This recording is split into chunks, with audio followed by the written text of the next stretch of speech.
हमारे साथ कन्हैया कुमार आए हैं।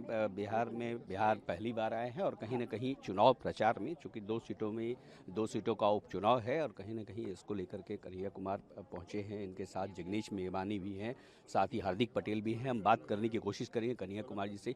सर, आज आप आए हैं, उपचुनाव का प्रचार भी कीजिएगा। आपके आने से पहले ही इस तरह का बयान आया कि महागठबंधन टूट गया, कांग्रेस अकेले और राजद अकेले यहाँ पर रहेगी और कांग्रेस 40 सीट पर लोकसभा का चुनाव भी लड़ेगी। मेरे ख्याल से ये जो आपका प्रश्न है ना, इसके ऊपर हमारे प्रभारी और हमारे जो प्रदेश अध्यक्ष हैं, जो हमारे कांग्रेस पार्टी के विपक्ष के नेता हैं, एलओपी हैं, वो इस पे आपको जवाब देंगे। हम आपसे जो है बिहार की जो जो जनरल सिचुएशन है, जो पॉलिटिकल सिचुएशन है, जो देश की जो राजनीतिक स्थिति है, युवाओं की जो क्या समस्याएं हैं, उस पर हम बात कर पाएंगे। इस पे जो है ऑलरेडी जो लोग अधिकृत लोग हैं वो बात कर रहे हैं। चलिए, उपचुनाव में आप आए हैं, प्रचार करने के लिए उतरेंगे, क्या क्या कुछ मुद्दा लेकर के आप यहाँ पर? मुद्दा देखिए बिल्कुल वही है जो हम जब बिहार विधानसभा हो रहा था तो हम सब पार्टी के लिए प्रचार किए।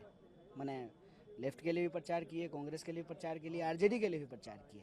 तो हम लोग जो बात बोल रहे थे वो बात अभी भी पूरा नहीं हुआ है।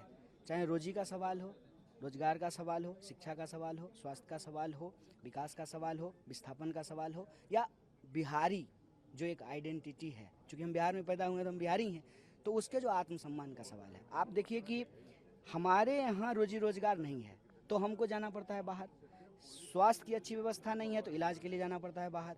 शिक्षा की अच्छी व्यवस्था नहीं है तो जाना पड़ता है बाहर। और जब हम बाहर जाते हैं, अपनी मेहनत करते हैं, ठीक है ना, अपना श्रम लगाते हैं, अपना पैसा लगाते हैं, तो जो आत्मसम्मान हमको मिलना चाहिए उसके बदले में गाली मिलती है।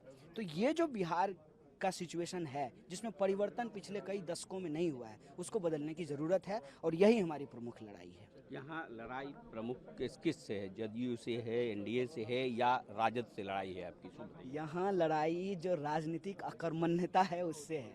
यहाँ जो लड़ाई भ्रष्टाचार है उससे है। यहाँ जो लड़ाई बेकारी है उससे है। यहाँ जो भेदभाव है उससे है। जो किसानों को, मजदूरों को उनका जो वाजिब हक नहीं मिल रहा है उससे है। इतनी बेकारी लगातार बढ़ रही है और काम के लिए लोग दर दर भटक रहे हैं उससे है। आप ही की बिरादरी के जो है एक व्यक्ति हैं, उनका जो है एक रिपोर्ट है रुकतापुर, उसको पढ़ना चाहिए हर किसी को। ऐसा लगता है जैसे बिहार की गाड़ी कहीं जाकर के रुक गई है।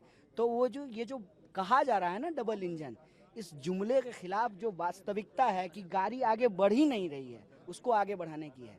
इतना बड़ा ह्यूमन रिसोर्स है हमारे पास, 12 करोड़ से ज़्यादा पॉपुलेशन है इस प्रदेश का। कश्मीर से लेकर के कन्याकुमारी तक जो है हम हर काम कर रहे हैं। कहीं का डीएम भी आपको बिहारी मिल जाएगा और वहाँ रोड बनाने वाला भी आपको बिहारी मिल जाएगा। और हर तरफ आप देखिए घटनाएं हो रही हैं, कहीं मजदूर दब के मर जा रहा है, कहीं उसको गोली मार दी जा रही है आतंकवादियों के द्वारा। तो उसका जो है ना एक समाधान होना ज़रूरी है। ये हमारी लड़ाई है और हमारी लड़ाई हम चाहते हैं कि ये परिस्थिति बदले और मतलब हम जैसे सम्मानित अपने आप को महसूस करते हैं बिहारी होने में, हमको दूसरे प्रदेश के लोगों से भी ये सम्मान मिले। ये मुद्दा है, ये लड़ाई है। आपके आते ही तेजस्वी अलग हो गए, कुछ जवाब इस पे? देखिए वो तो कौन अलग कौन साथ हो रहे हैं, ये सब राजनीतिक प्रक्रिया है। चुनाव के उतार चढ़ाव हैं। अब ऐसा देखिएगा तो कहीं भाई भाई अलग हो जा रहे हैं, कहीं चाचा भतीजा अलग हो जा रहे हैं, तो उसमें हम क्या कर सकते हैं। लेकिन हम अपने मुद्दों को लेकर के बिल्कुल क्लियर हैं। रोजी रोटी, कपड़ा, मकान, शिक्षा, स्वास्थ्य, सड़क, बिजली, पानी, आत्मसम्मान। 2 सीटों पर जीत होगी आपकी इस बार? ये तो जनता तय करेगी, हम और आप कौन होते हैं। नहीं, निश्चित तौर पर कन्हैया कुमार का साफ साफ कहना है कि देखिए, हमारे मुद्दे वही हैं, मुद्दे नहीं बदले हैं और उसी मुद्दे को लेकर फिर से हम एक बार चुनावी मैदान में उतरे हैं। इस बार कांग्रेस के साथ हैं और निश्चित तौर पर लोगों के पास जाएंगे और उन्हें बताएंगे कि देश में क्या हालात है, बेरोजगारी कितना है, मुद्दे कितने हैं, कितने जो है महंगाई लगातार बढ़ रही है, सरकार किस तरह से मनमानी कर रही है। तो निश्चित तौर पर इन सब मुद्दे को लेकर हम जाएंगे और जनता के हाथ में है कि वो हमें इस चुनाव में जिताता है या नहीं। लेकिन जो मुद्दे लेकर हम पहले से लड़ रहे हैं, यानी कांग्रेस भी जो मुद्दा लेकर के देश में लड़ रही है, उसी मुद्दे के साथ इस उपचुनाव में भी हम चुनाव प्रचार करेंगे। कैमरामैन अशोक के साथ कुंदन कुमार, ईटीवी भारत, पटना।